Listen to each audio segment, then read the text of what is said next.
Muito boa tarde a todos. Eu sou o professor Leandro. Desde já agradeço a presença de vocês em mais uma de nossas conversas online aqui.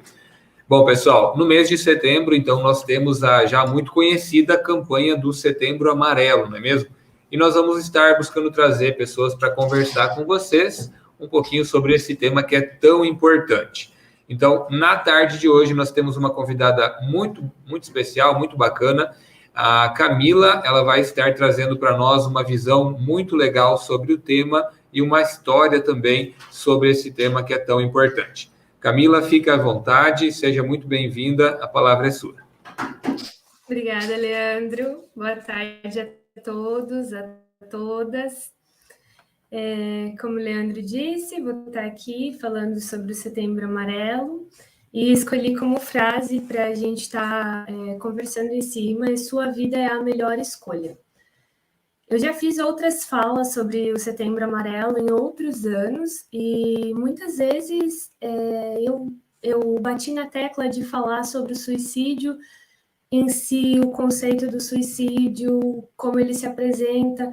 Dessa vez eu procurei, vou trazer no final da fala, uma história pessoal, um exemplo que é o meu próprio exemplo, uma história que eu passei com a minha irmã, que se suicidou há 10 anos, e eu acho que esse caso, a gente falar um pouco da parte teórica e depois conversar sobre essa história que realmente aconteceu, vai trazer algo mais palpável, algo que vai exemplificar melhor essa triste realidade, essa dura realidade que é o suicídio e essa oportunidade que nós temos de falar do Setembro Amarelo sobre a prevenção dele.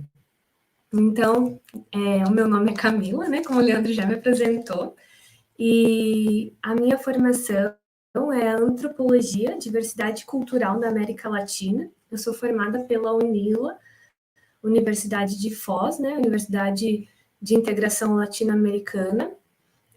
Atualmente estou fazendo a pós-graduação em docência para ensino superior pela Unip.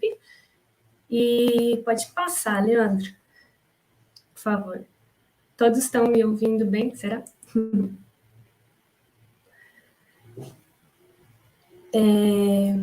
Bom, então, para a gente entrar, vamos começar conversando Camila, sobre... deixa eu te atrapalhar um pouquinho. Se você quiser tentar tirar Certo. o fone de ouvido um pouquinho, porque está dando Para um baixo? chiado. Está dando um Certo. chiado. Vamos fazer um teste sem o fone, Assim agradeço. melhora? Está melhor, acho que parou. Tá bom. Obrigado. Então. Qualquer coisa me avisa se não estão me ouvindo bem, por favor. Então, para a gente saber o que significa, né, o porquê amarelo, porque em setembro eu trouxe uma história, não sei se vocês conhecem, mas o porquê ser setembro e porquê amarelo, né? Um garoto de 17 anos, Mike M., que morava nos Estados Unidos, ele tinha grande simpatia da comunidade onde ele morava e ele tinha grande habilidade mecânica, apaixonado por carro, tinha um Mustang, o qual ele pintou de amarelo. E em 1994, o Mike veio a se suicidar. E no velório dele, os amigos todos, né, como ele era muito querido, todos tiveram a ideia de fazer bilhetinhos amarelos por conta do Mustang que ele tinha, escrevendo, se você está passando por algo difícil, converse, compartilhe, se você precisar de ajuda, peça. E esses bilhetinhos, eles ficaram muito famosos, eles foram ganhando proporção de tomando cidades, né? Essa ideia de você estar conversando com as pessoas. Até que em 2003, a Organização Mundial da Saúde instituiu o dia 10 de setembro como sendo o Dia Mundial da Prevenção ao Suicídio. Aqui no Brasil, foi a partir de 2014 que o CVV, numa parceria com a Associação Brasileira de Psiquiatria e também o Conselho Federal da Medicina, eles fizeram uma parceria e começaram, então, as campanhas no mês de setembro, e com a cor amarela para ilustrar, ser humano é assim mesmo, a gente costuma marcar dias e falar sobre assuntos, né? Tem datas, tem feriados, etc. Então, essa é a proposta, né, do mês de conscientização. Ele tem o objetivo da gente estar expandindo esse assunto, falando sobre ele para que se quebre um tabu, que não seja velado,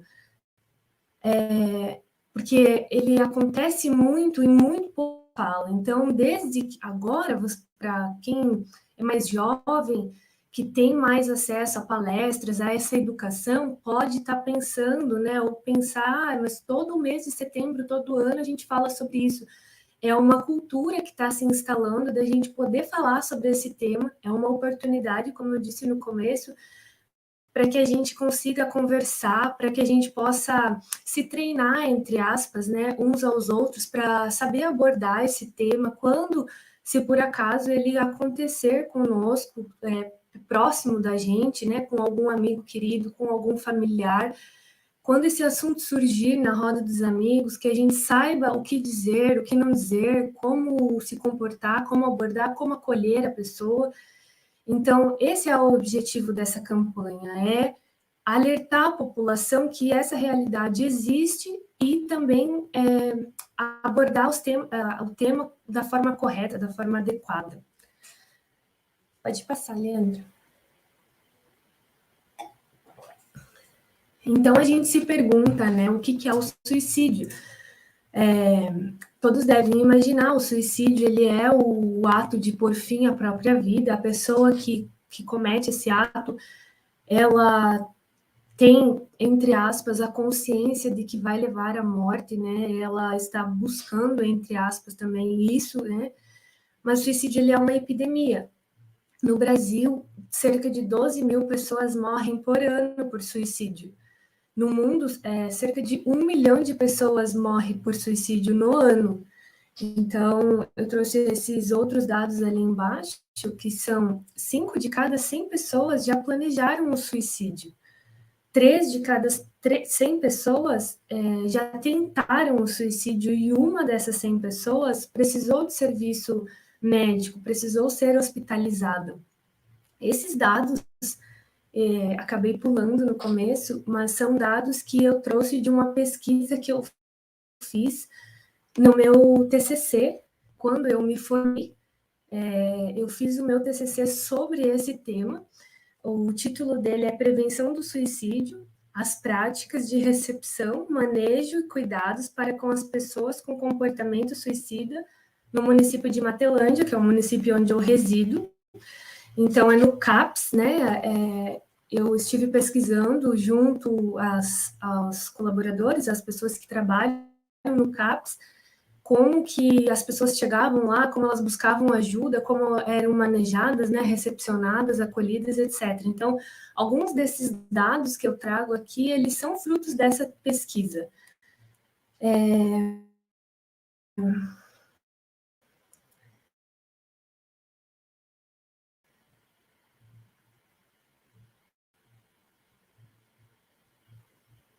É verdade, Letícia. Assim que surgirem os comentários, esse tema deve ser levado a sério.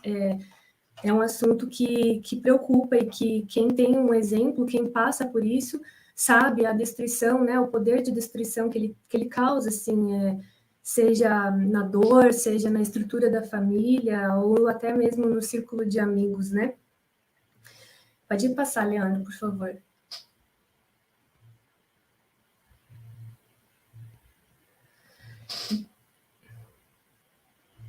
Sumiu. Aí.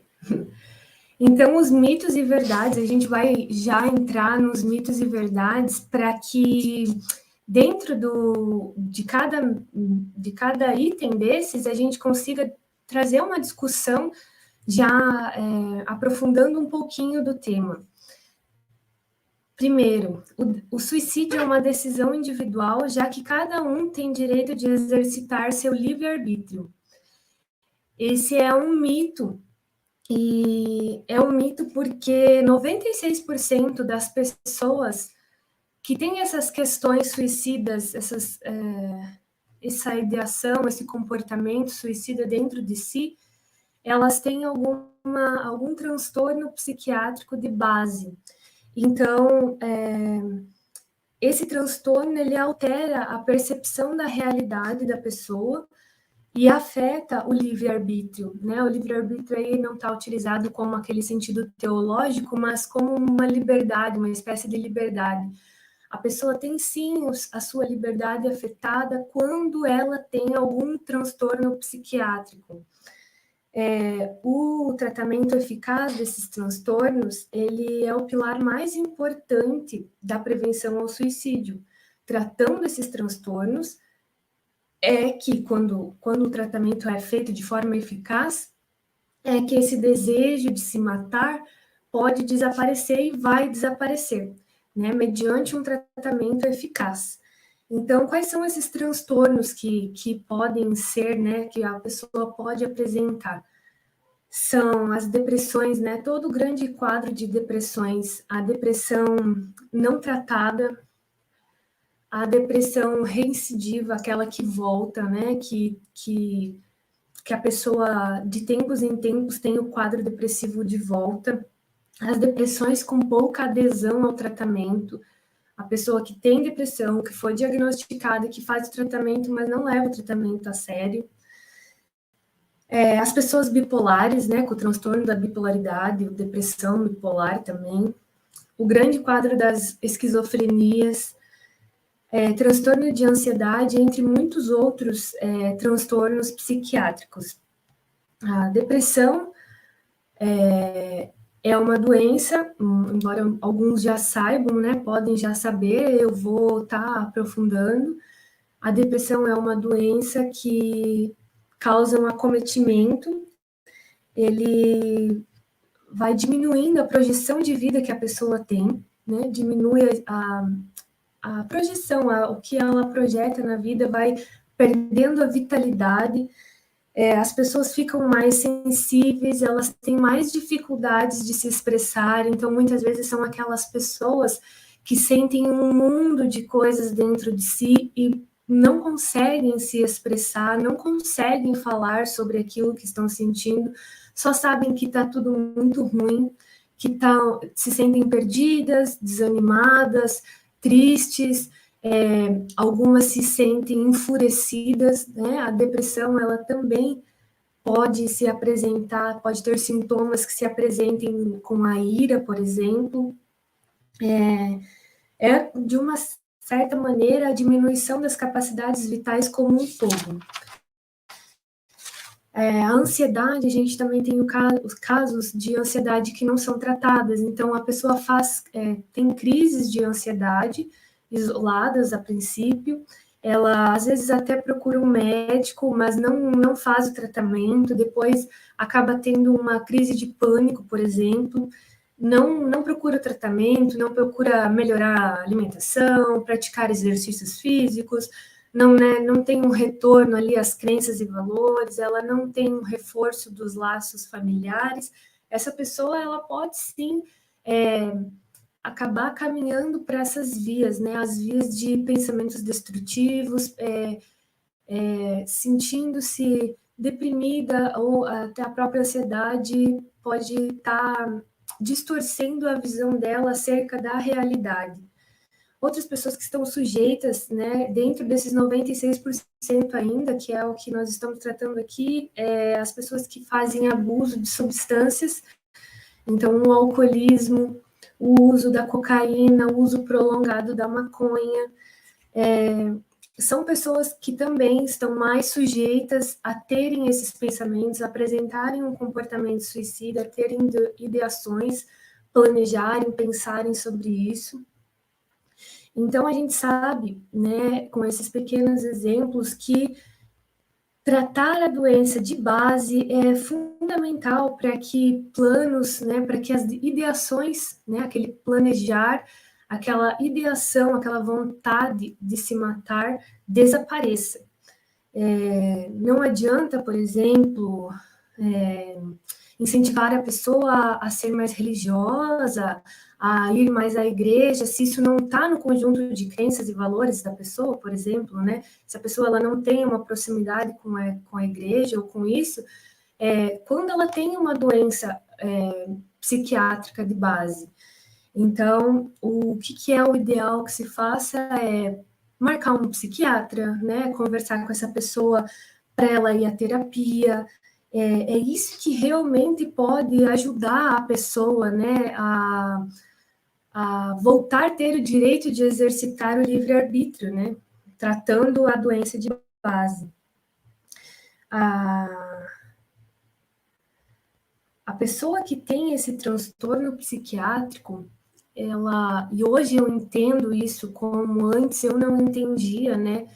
Faz 10 anos que a minha irmã se suicidou, ela tinha uma doença de base, entre outros fatores, que depois eu vou contar para todos vocês, mas na época eu não entendia, e hoje eu entendo que essas pessoas, elas têm como se tudo dentro delas passasse por um filtro, né? Vamos usar uma linguagem simbólica aqui, como se tudo passasse por um filtro com cores opacas ou escuras, como se fosse um dia nublado, um dia triste, um dia chuvoso, um filtro muito triste mesmo. E esse cenário interior da pessoa vai pesando, né?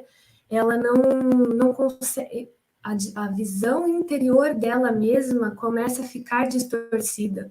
Então ela mesma pensa, eu não sirvo para nada, eu não, por que eu estou aqui, o que eu estou fazendo? Enfim, são pensamentos que vão destruindo a pessoa por conta desse filtro. A doença causa isso nas pessoas, esse filtro distorcido da realidade, né, que faz ela ter a visão mais turva da realidade. O segundo item, o segundo mito, diz pra gente, quando alguém pensa em suicidar-se, pensa para o resto da vida. E é um mito, assim como eu disse também, né? Porque o risco de suicídio, ele pode ser eficazmente tratado, né? A pessoa, ela pode nunca mais apresentar a vontade de se suicidar mediante um tratamento, mediante uma resolução daquilo que causava essa vontade. Então, a gente falou dos 96% das pessoas que têm um transtorno psiquiátrico de base, e agora nós vamos falar desses 4% de pessoas que não apresentam depressão, você não consegue identificar nela uma bipolaridade, não consegue ver nela um quadro de ansiedade, ela não faz ali, não apresenta nenhum quadro psiquiátrico. Porém, essas pessoas, elas têm questões existenciais de fundo, né? O fundo dessas pessoas passa o questionamento, por exemplo, né, sobre a própria alma, para onde vai a alma, ou então sobre o próprio universo, o sentido da vida, né? Elas têm dúvidas, elas se questionam acerca de questões existenciais da vida mesmo. E então, essas pessoas que não têm depressão, que não fazem abuso de substâncias, mas têm dúvidas sobre o seu propósito, isso também, do propósito ou outra questão existencial, elas também precisam não de fármacos, né, como as pessoas que têm um transtorno psiquiátrico, mas elas precisam sim conversarem sobre isso. Então, o interessante seria que elas procurassem uma psicóloga, um psicólogo, um terapeuta, alguém com quem elas possam conversar e resolver essas situações existenciais de fundo. Né? E quando isso se resolve, as pessoas sim podem nunca mais pensar em se suicidar, esse pensamento pode desaparecer. Então é um mito quando a gente fala que se eu pensei em me matar uma vez, eu vou pensar e vou querer para sempre. Né? Porque muitas pessoas que passam por isso em outras palestras, né, quando eram presenciais, eu encontrava muitos adolescentes que vinham conversar comigo sobre esse assunto e que passam por isso, né, no dia a dia. E essas pessoas, às vezes, por estar com a visão distorcida, né, de certa forma, da realidade, elas sentem esse medo de, será que um dia eu vou querer viver? Será que um dia eu vou escolher a vida? Né? O terceiro item, né? As pessoas que ameaçam se matar só querem chamar a atenção. É mais um mito, porque boa parte das pessoas que cometem suicídio, elas dão sinais, elas fazem queixas, elas apresentam, né, elas expressam o desejo de morrer, o desejo de se matar. Então, quanto a nós, cabe valorizar essas queixas, valorizar os sinais que essas pessoas nos dão. Na prática, como valorizar esses sinais seria acolher essa queixa da pessoa, essa expressão, esse sinal que ela está dando. Você acolhe com energia, você acolhe com atenção, você acolhe marcando um psiquiatra na parte mais prática, você acolhe encaminhando para uma terapia, conversando com a pessoa sem hora para terminar aquela conversa, né? Destinando uma atenção mesmo para aquela pessoa. O quarto item: se uma pessoa que se sentia deprimida e pensava em suicidar-se, no momento seguinte melhora, normalmente isso significa que o problema já passou. É um mito isso, porque nem sempre significa que já passou, e quando essa mudança é abrupta, ela estava muito mal, e de repente, não, tá tudo bem. Nossa, a pessoa, ela adquire uma paz, né? Quase que uma paz interior do nada, assim, ela estava numa crise e de repente ela se tranquiliza. Então, esse é um momento para a pessoa, né, o cuidador, a pessoa que está próxima, o amigo, o familiar, ter uma atenção redobrada, porque muitas vezes esse momento é um momento em que a pessoa, por exemplo, ela estava vivendo um drama tão grande em me mato, não me mato, ela tomou a decisão, eu vou, né, vou me suicidar. E essa decisão, por ser tão grande o drama que ela passava, pode fazer com que ela apresente uma paz diante dessa decisão. Então, muitas vezes, essa melhora significativa do nada, ela significa que o problema não passou, mas que talvez esteja mais iminente, seja mais sério e mereça, né, mais atenção. Então, se ela está passando uma crise e tem melhoras um dia após o outro, é uma coisa. Agora, se de um dia para o outro, de um momento para o outro, ela de repente melhorou, é preciso que a gente redobre a atenção. Pode passar, Leandro, por favor.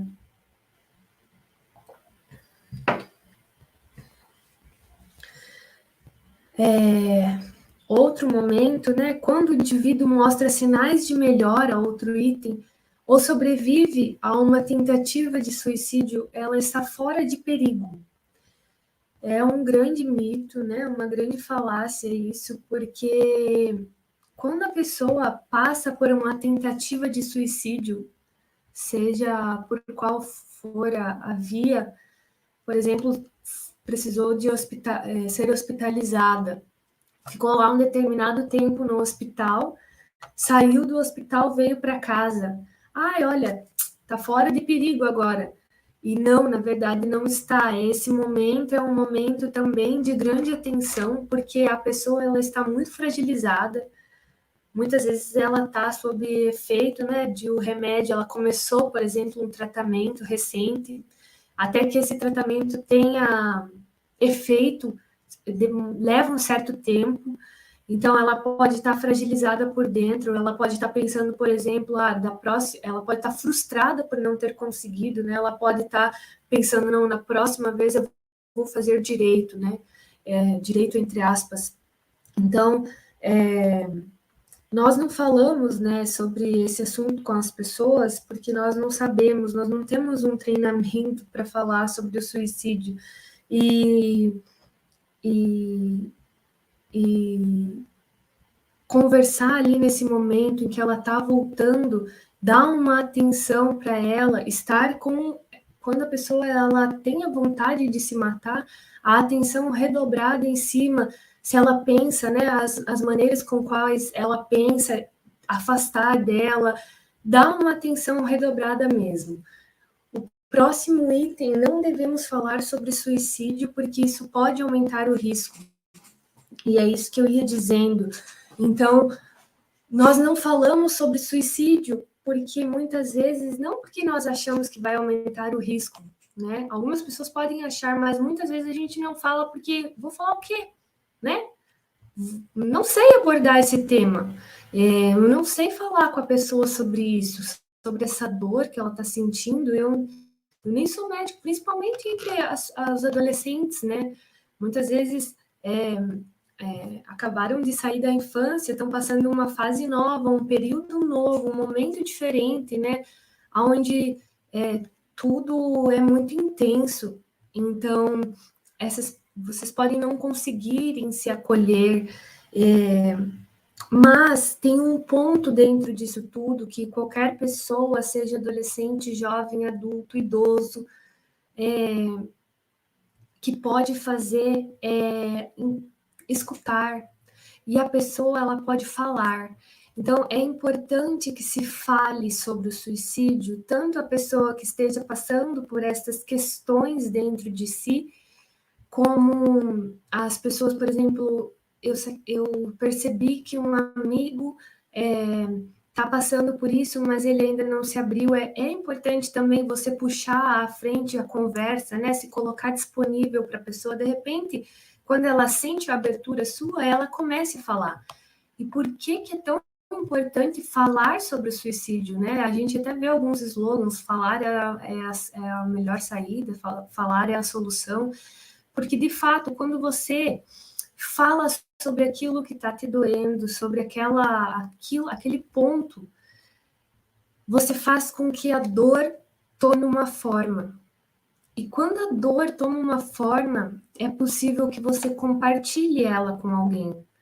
Então, é muito proveitoso para a pessoa que está passando por uma dor encontrar uma pessoa que a escute, porque isso pode aliviar a angústia, a tensão que esses pensamentos causam na cabeça da pessoa. Muitas vezes, algumas pequenas confusões dentre as grandes que estão na cabeça podem se resolver quando você coloca em palavras. Nem que no começo saia meio atravessado ou que não faça tanto sentido, mas à medida que você vai até experimentando isso, né? Inclusive com a terapeuta, né? Quando você vai lá, você vai para falar, você vai para conversar. E é por isso que a terapia é tão importante. Você consegue dar forma à sua dor, à sua tristeza, à sua angústia, e consegue compartilhar e aliviar essa tensão e essa angústia que essa situação te coloca. O último mito: a mídia é proibida de falar sobre o assunto. Então, pelo contrário, a mídia ela tem um dever social de contribuir com esse assunto, de falar sobre isso. Ela tem apenas que tomar cuidado para não fazer matérias onde o objetivo seja chamar atenção, né? Seja se autopromover, e sim buscar a forma adequada. Então, jamais, por exemplo, noticiar a forma com que a pessoa se suicidou, mas falar, né, sobre o que podemos fazer, sobre os dados, né, enfim, você compartilhar, a mídia compartilhar informações que sejam relevantes e não destrutivas, né, de uma forma adequada. Pode passar, Leandro, por favor.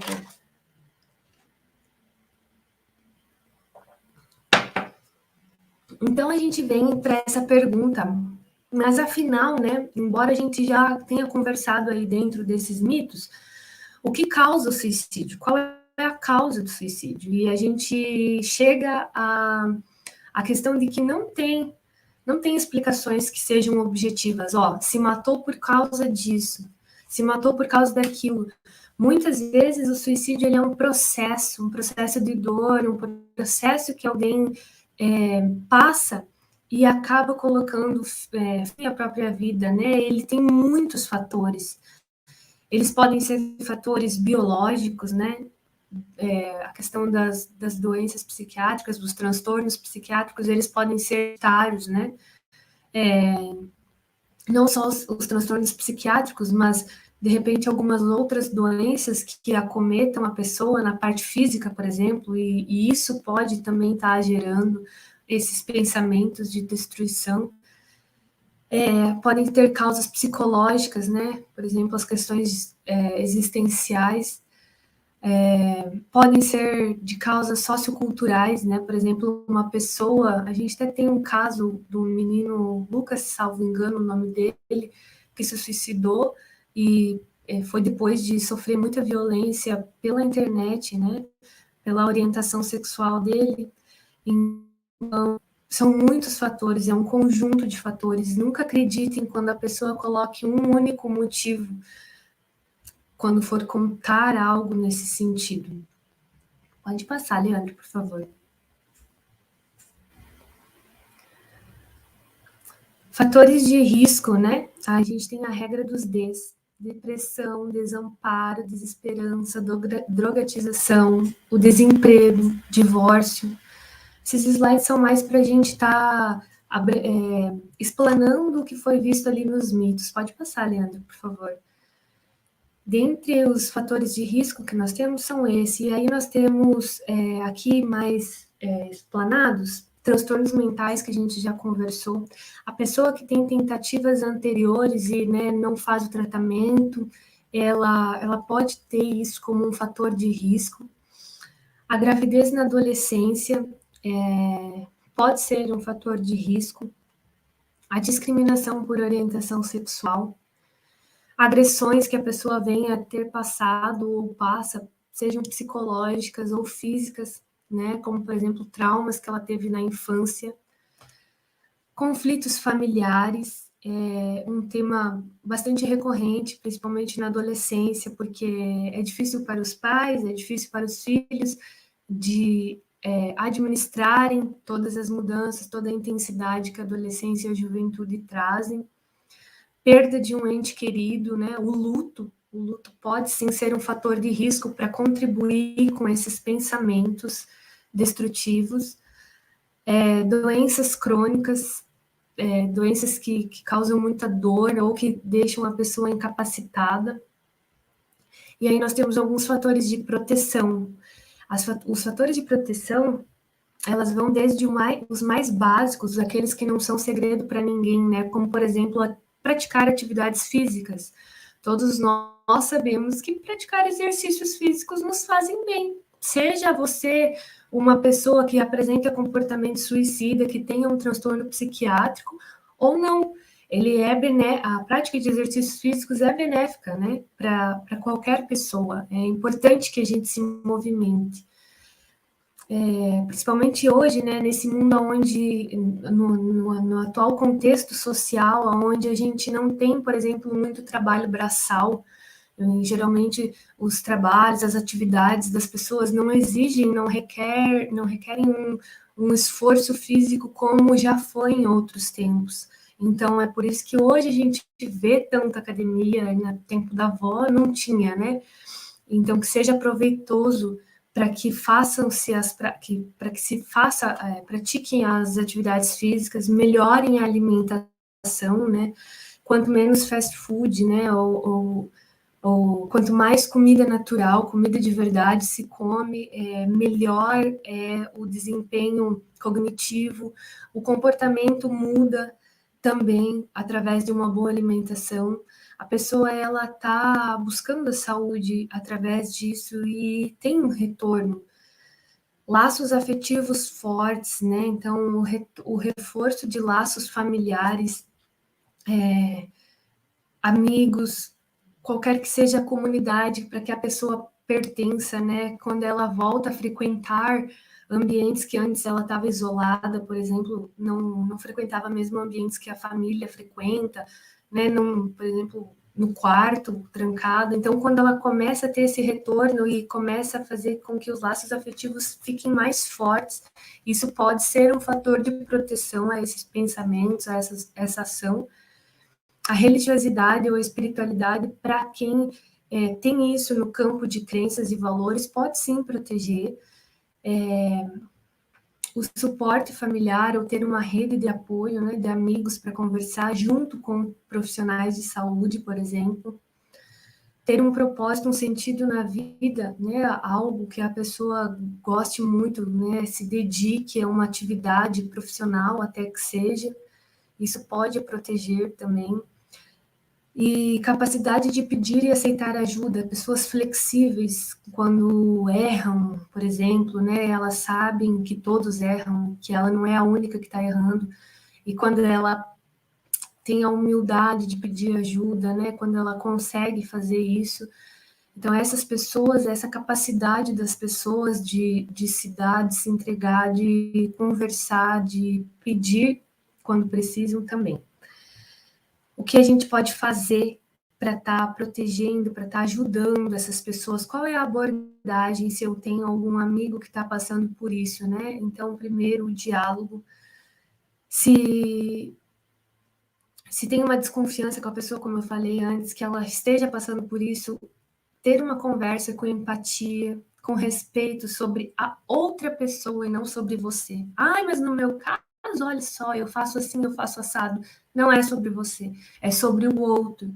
Então, converse com ele, sobre o que você está percebendo, se coloque disponível, com atenção, né? Não falando de si, não oferecendo soluções simples, não desmerecendo e não julgando o que a pessoa está passando.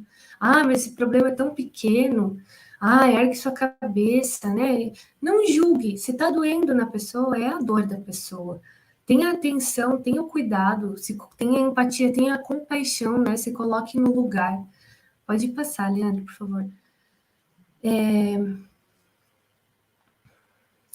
Respeitar o tempo de cada pessoa. Algumas pessoas, elas não conseguem encontrar tempo da outra pessoa disponível. Elas até querem conversar, elas até têm vontade de contar sobre aquela dor, mas o amigo está sempre corrido, a mãe não tem espaço, a mãe está trabalhando, o pai está trabalhando, o amigo está envolvido em outra atividade. Então, quando você for conversar com alguma pessoa que tem alguma questão assim, alguma tristeza, alguma dor, alguma questão sobre o suicídio, né, algum comportamento suicida, escolha um lugar tranquilo e se dedique para aquela pessoa.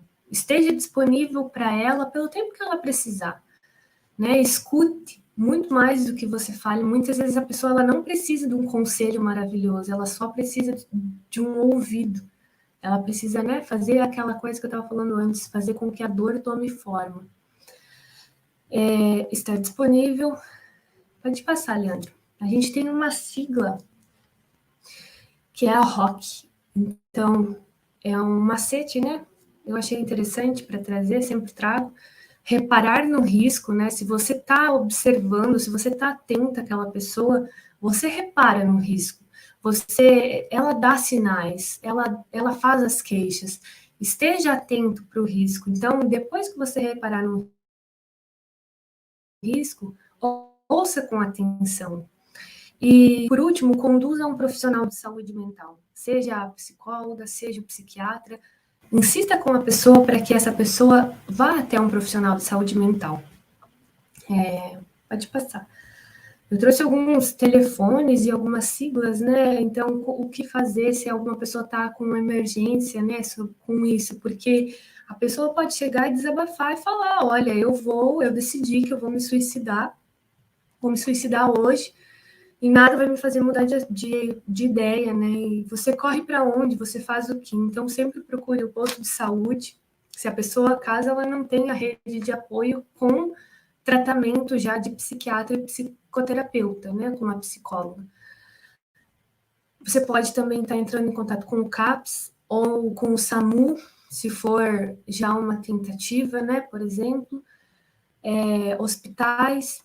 Nós temos um grupo de apoio em Medianeira, agora está acontecendo de forma online. Eu já fui lá com o meu irmão, com a minha mãe, muitas vezes. É o grupo Sobrevivências. Se vocês procurarem no Instagram ou no Face, vão encontrar. Eles fazem lives, fazem os encontros atualmente. Nós temos o telefone 188, que é uma ligação gratuita, e tem o chat também, que é o CVV. CVV são voluntários, pessoas voluntárias que estão disponíveis a conversar. Então, às vezes, você não se sente à vontade com ninguém. Não, vamos imaginar que não tenha condição financeira para uma psicóloga, não procurou o posto, enfim, você precisa conversar. E você pode fazer uma ligação, ou então entrar pelo chat e conversar com os voluntários do CVV. Sua identidade é guardada e a pessoa fica disponível para você o tempo que você quiser para conversar contigo. E aí, o último slide, que agora eu vou trazer para vocês a minha história, o meu porquê. Ai, não apareceu. É uma foto.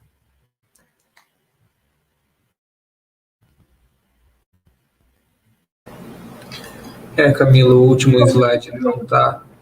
Deixa eu ver aqui se eu consigo de outra forma. Não, a foto acho que está num arquivo que não está abrindo aqui no meu computador. Ah, tudo bem. Só se você quiser abrir, quem sabe você compartilha aí só a foto.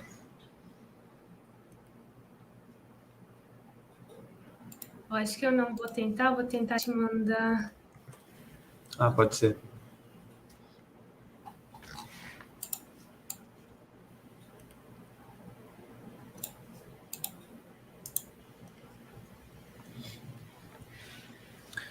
Bom, pessoal, enquanto isso, já quero deixar dito aqui para vocês que vocês podem ir mandando as perguntas de vocês, que assim que terminar a fala da Camila, ela vai estar respondendo as perguntinhas de vocês.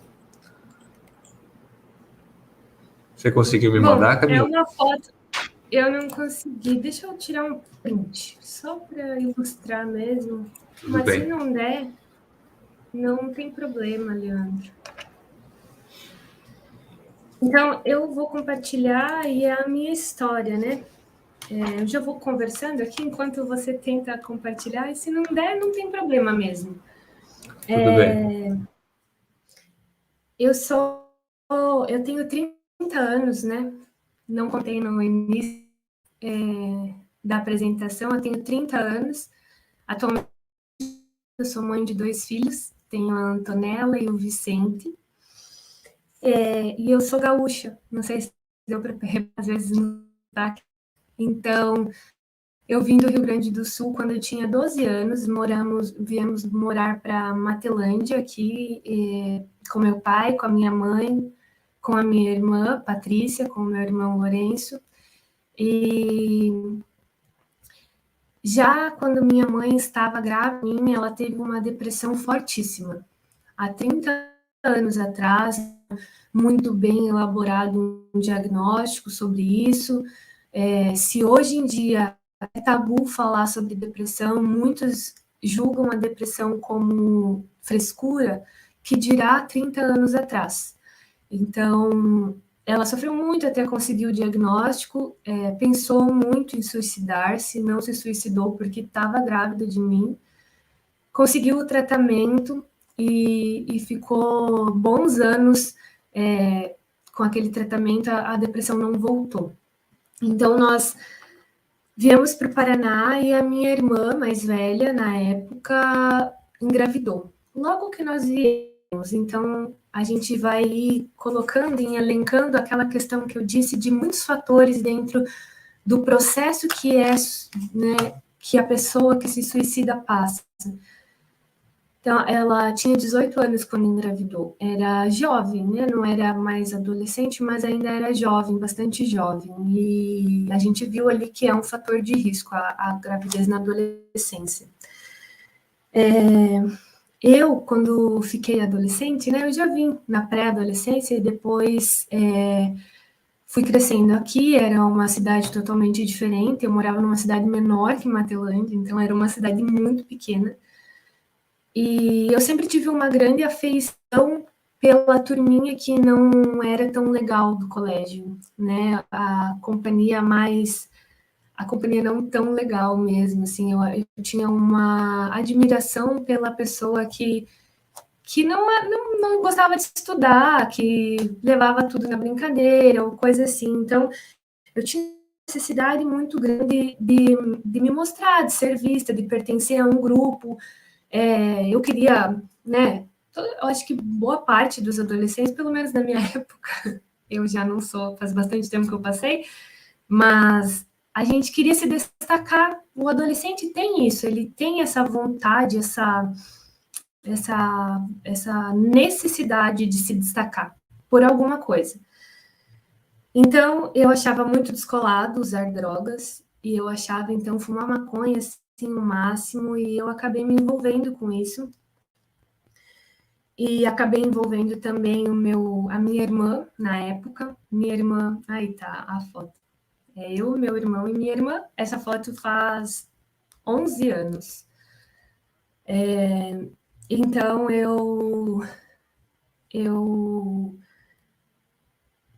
eu comecei a fumar maconha com 15 anos, né? E a minha irmã começou junto, e aí comecei a trabalhar, porque eu tinha uma necessidade de... Quantos minutos eu tenho para falar, Leandro? Só para eu me organizar no tempo. Então, Camila, a gente está com 46 minutos de live. Dá para seguir, se você tem Sim. disponibilidade, a gente pode seguir ainda um tempinho aí. Ah, tá. Uma meia hora? Pode ser, pode ser. Um limite mais ou menos de uma meia hora, então, pode ser? Não Pode mais do ser, que isso, tá? beleza. Ok. Então, eu peço desculpa por gaguejar, porque quando a gente conta a nossa história, não é algo tão simples como ler slides, né? É algo que mexe com a gente, então, mas eu acho importante falar sobre isso. Então, eu comecei a usar drogas, tinha uma necessidade muito grande de liberdade, eu comecei a trabalhar para conseguir ir para as festas, para minha mãe não mandar mais em mim, para eu conseguir minha independência. Eu queria logo fazer 18 anos para sair de casa, para fazer todas as coisas erradas que eu podia fazer, sozinha, sem ninguém me colocar limites, né? No fundo era isso, eu queria ser livre. Comecei a ir para as festas, começou o álcool, nessa idade é muito recorrente que a gente comece a beber, aí toma aqueles PT, assim. A minha irmã seguiu pelo mesmo caminho, mas ela já estava casada e com um filho. E ela acabou se apaixonando por um rapaz, terminou o casamento dela, perdeu a guarda do filho dela, o relacionamento era um relacionamento abusivo, muito violento, eles não se davam bem, ele batia nela, ela batia nele, mas com certeza o estrago era maior quando ele batia nela. Foi um relacionamento muito conturbado para eles, para a família toda, com o uso de drogas a todo momento. No começo era maconha, bebida, depois começou a cocaína, começaram a cheirar muito. E nessa época eu fui morar em Curitiba. E eu continuava Em Curitiba eu fui livre, né? Digamos assim. Uma falsa liberdade. Eu achava que era livre porque eu não tinha hora para voltar, porque eu podia ir ao lugar que eu quisesse, com as pessoas que eu quisesse, fazia o que eu queria, e eu achava que isso era liberdade. Então eu comecei a experimentar muita droga de todos os tipos, com exceção da cocaína e da pedra. Eu experimentei, usei tudo.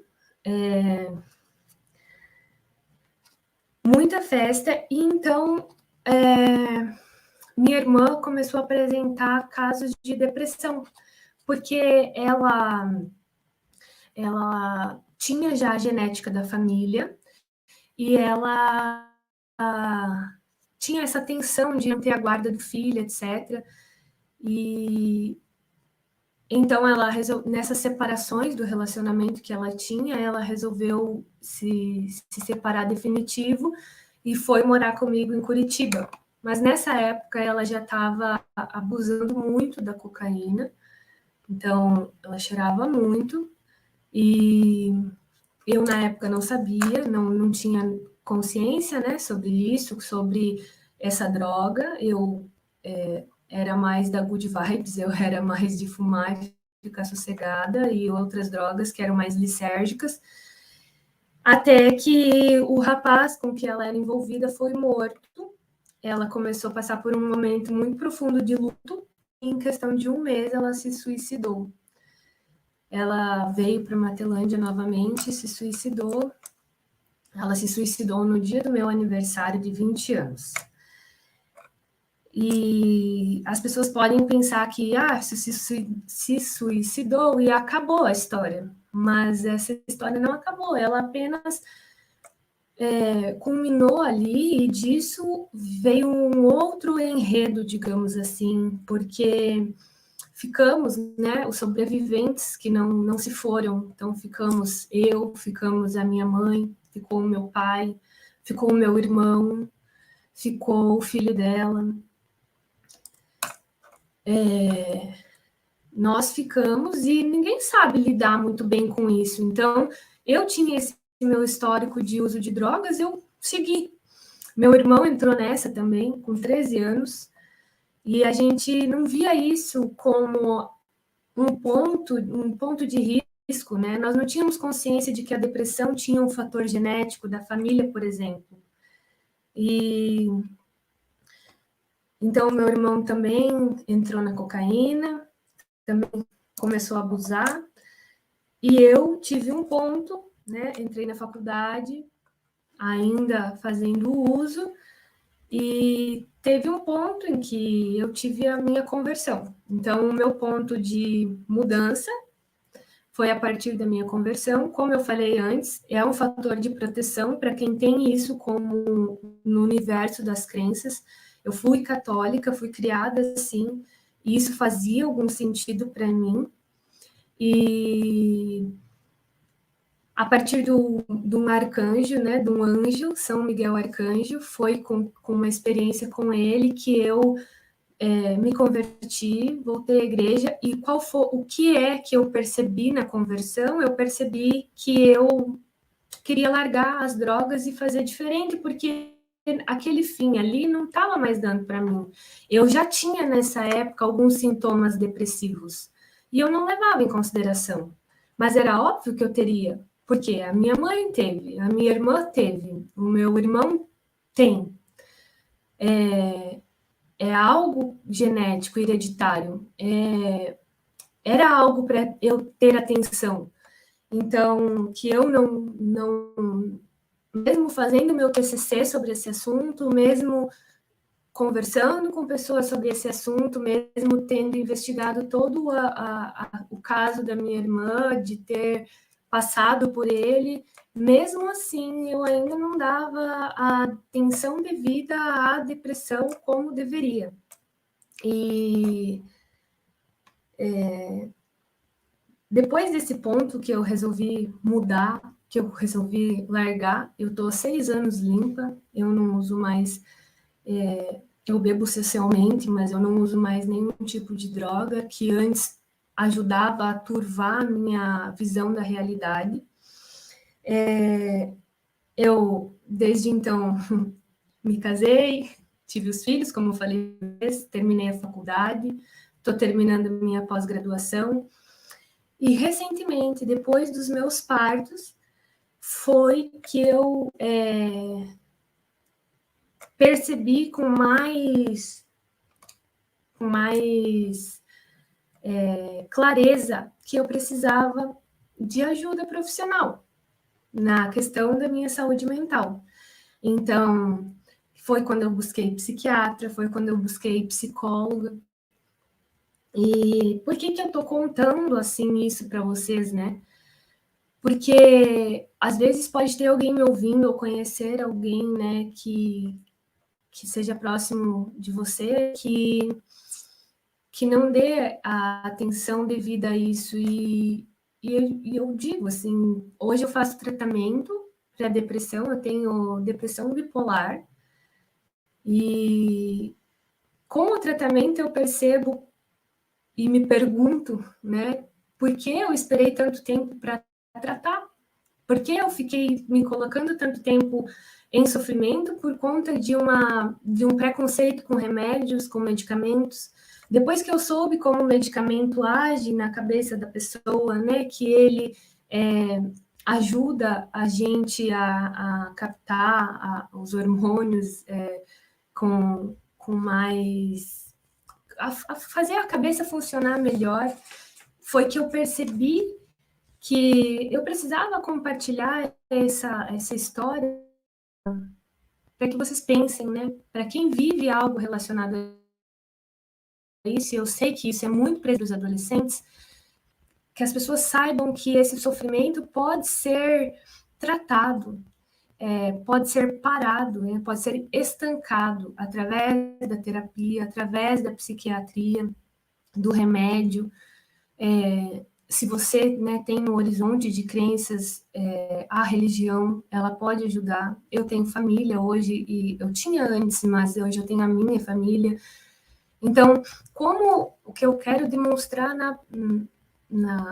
por fim, é que tudo isso que eu falei para vocês nos slides, eles se aplicam assim que se dá a realidade mesmo. Se você faz abuso de substâncias, a conta vai chegar.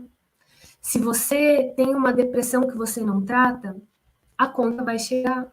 Se você precisa perceber e estar atento ao que você está emitindo, para que o retorno seja positivo, para que você consiga pensar bem, viver, escolher a vida, né? Que foi o tema que eu falei. Eu escolhi. A minha irmã não teve a abordagem necessária, não se falava sobre isso na época, sobre esse assunto. Ela se suicidou em 2011 e a campanha começou em 2014, 2015. Então, ela não teve a oportunidade de ter uma educação sobre isso, de saber o que ela estava passando, não fazia o tratamento como deveria. Ela não escolheu a vida, mas eu escolhi. O meu irmão está atualmente em tratamento. Ele também já teve tentativa de suicídio e ele está fazendo o tratamento, está há 8 meses limpo e ele também está escolhendo a vida. Então, é sobre isso essa palestra, é sobre a melhor escolha que se pode fazer, que é a vida.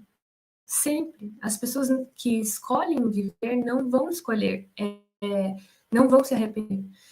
Desde que escolham viver com as circunstâncias que podem, né? Com a ajuda que podem. Se pedirem ajuda, receberão ajuda. Então, é isso. Muito obrigada a todos que estão ouvindo. E peço desculpas se a história, às vezes, não agradou a todos, mas eu achei importante compartilhar mesmo. Camila, bom, a gente fica meio assim até às vezes sem saber o que falar para uma pessoa como você, que já passou por tantas histórias, tantas dificuldades. Então, assim, gostaria primeiro te parabenizar por você ter superado tudo isso, estar superando ainda, eu acredito, né? Porque acredito que é um processo que demore muito tempo. E por você ter coragem de vir contar isso para a gente, de falar isso para os jovens, assim, de uma forma tão aberta, tão clara, que deixa aquele convite para todos nós estarmos refletindo cada um sobre a nossa vida e sobre as nossas amizades, sobre as pessoas que nos cercam, né? É tão bom saber que tem pessoas como você que estão dispostas a compartilhar e a buscar ajudar, né? Ajudar o próximo, digamos assim. Eu tava refletindo aqui quando você estava contando a sua história. E a primeira pergunta eu já gostaria de fazer eu mesmo. Você para pensar, às vezes, assim, e você chega a se perguntar o que seria de mim hoje se lá atrás eu não tivesse mudado o rumo da minha vida? Sim. Sim. Eu penso também, Leandro, o que seria eu hoje se eu tivesse mudado antes, né? Porque hoje eu colho ainda consequências das escolhas que eu fiz quando eu era mais jovem. Graças a Deus eu estou formada, eu tenho a minha formação, eu tenho a minha família, eu sou muito satisfeita e grata por tudo que eu tenho na minha vida hoje. Mas a questão que eu penso bastante é se eu não tivesse me envolvido com droga, talvez eu tivesse mais atenção, porque hoje eu gosto de estudar. Talvez eu conseguisse ler mais livros, porque eu teria uma memória melhor. Ou talvez conseguiria ter mais paciência diante de situações que o abuso das drogas acabou me levando, né? Ou, enfim, eu penso o que as drogas me tiraram, o que essas escolhas erradas me tiraram. Eu penso muito. E a questão de pensar onde eu estaria, eu tenho colegas da época que eu vivi e que eu vejo onde eles estão. Então, algumas respostas a gente tem daí também, com os colegas, né, os amigos que a gente chama de amigos, mas não são tão amigos assim. Legal. Agora, quando você respondia, eu lembrei que hoje mesmo aqui na sala alguém leu uma frase que era mais ou menos assim, que a vida é 90%, aliás, 10% aquilo que acontece com você e 90% como você reage a isso, né? Você buscou reagir a toda essa situação e superar. E eu acredito que isso seja algo muito importante. Olha, a gente está recebendo...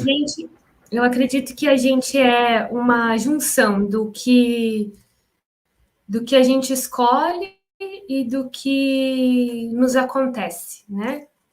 Então, é isso mesmo que essa pessoa falou. A gente escolhendo fazer o que fazer. Por exemplo, eu não escolhi que a minha irmã se matasse no dia do meu aniversário.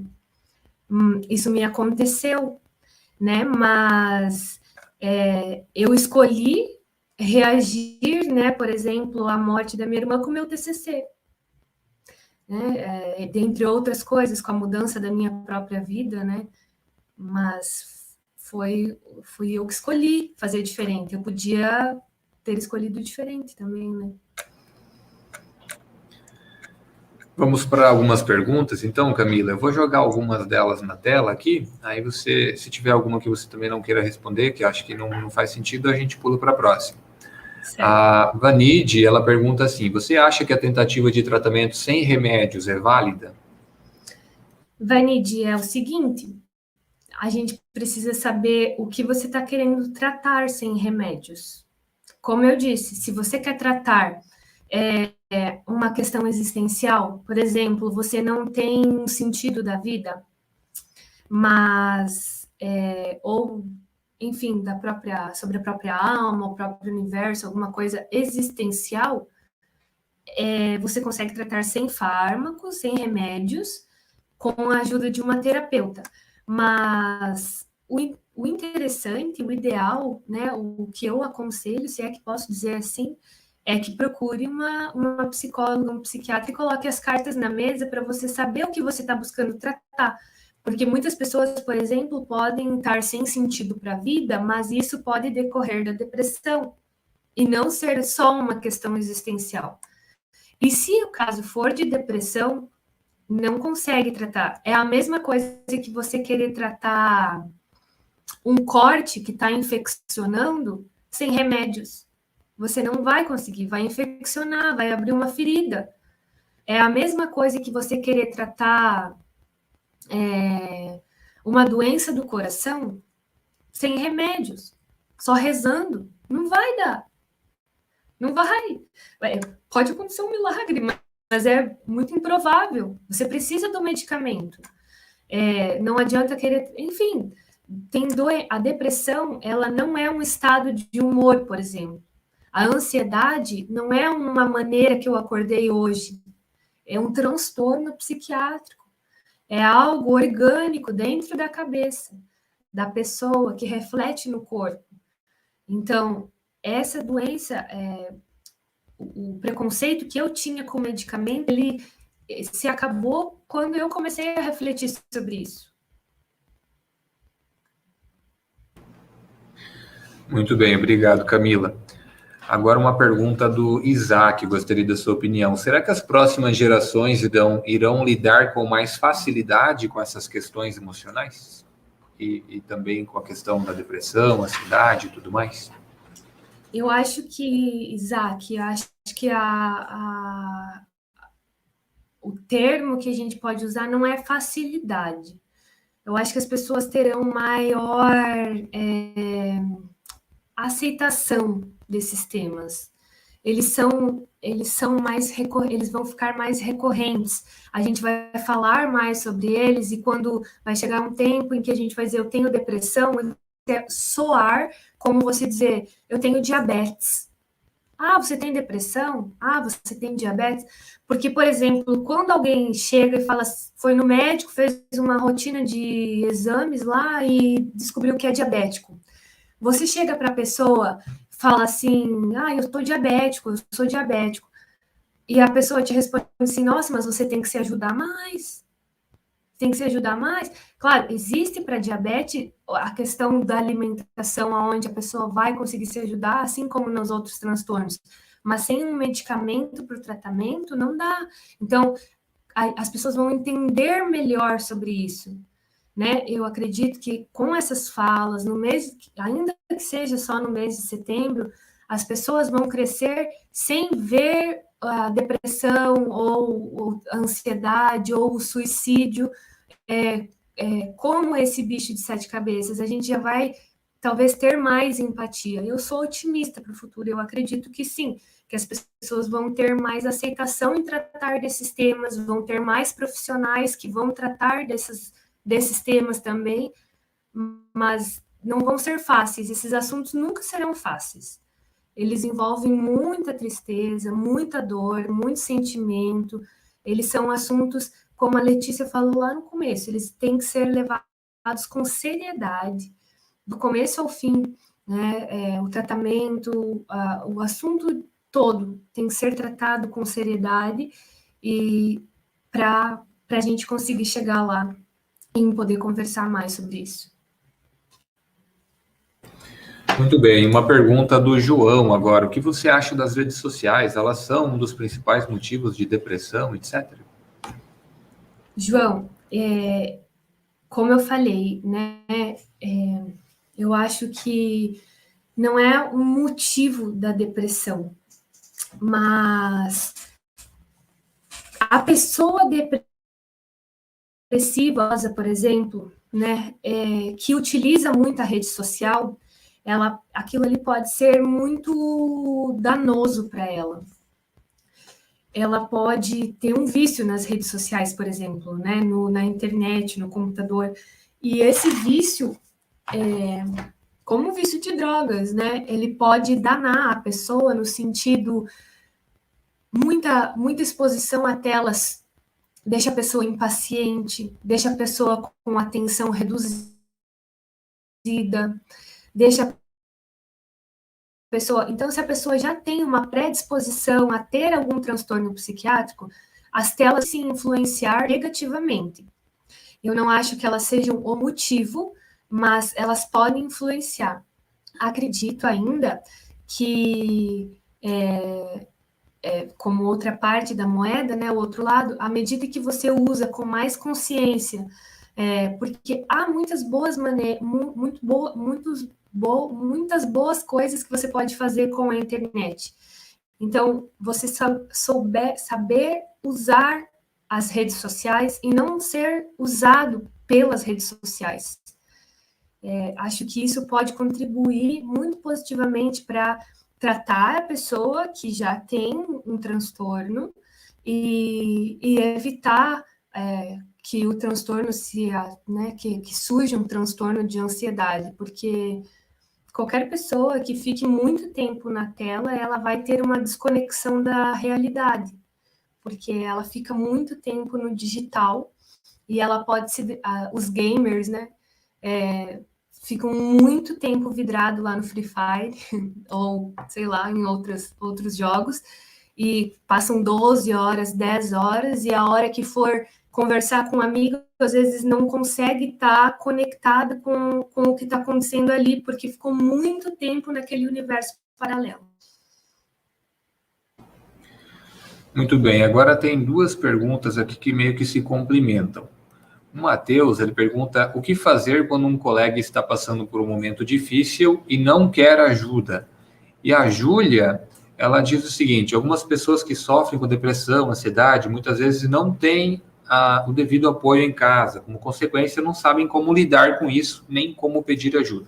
Como que os amigos podem ajudar? Então, seja uma pessoa que está pedindo ajuda ou uma pessoa que às vezes não sabe como demonstrar isso. Em prática, como a gente pode ajudar um amigo, né? Então, existem muitos casos assim que não tem atenção em casa devida, como a moça falou. E a questão é que é possível procurar profissionais de saúde mental pelo SUS. Então, encoraje essa pessoa a procurar ajuda, né, pelo SUS, ou se a pessoa tenha como pagar o atendimento, porque de repente às vezes seja mais rápido o atendimento. E no caso do moço, do menino, ele falou que o amigo não quer ajuda, né, não aceita ajuda. Nesses casos,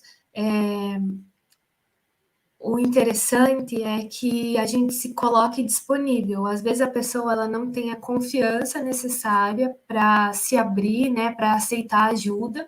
Às vezes é uma pessoa mais rígida mesmo, que ela não quer ajuda porque por algum motivo de orgulho ou de não querer incomodar, alguma coisa assim.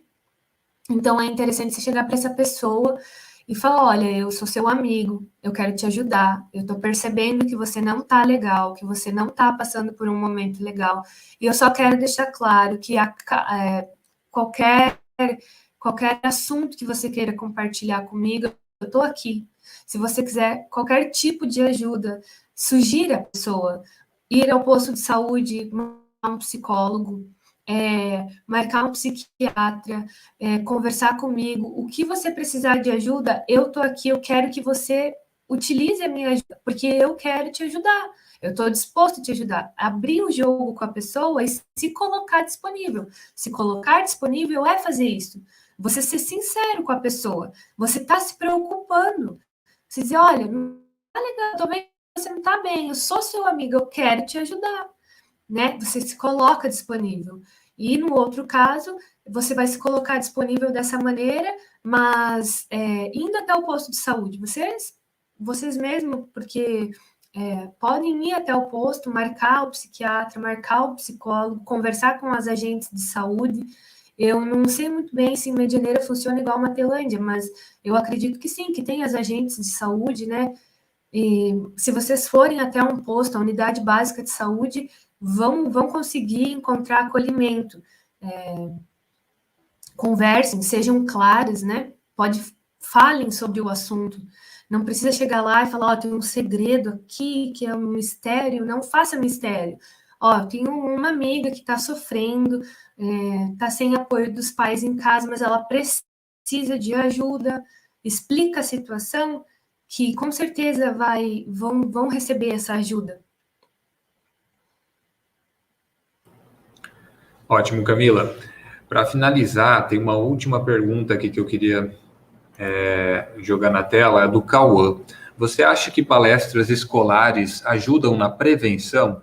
Será que faz os jovens refletirem, descobrirem que também podem estar precisando de ajuda?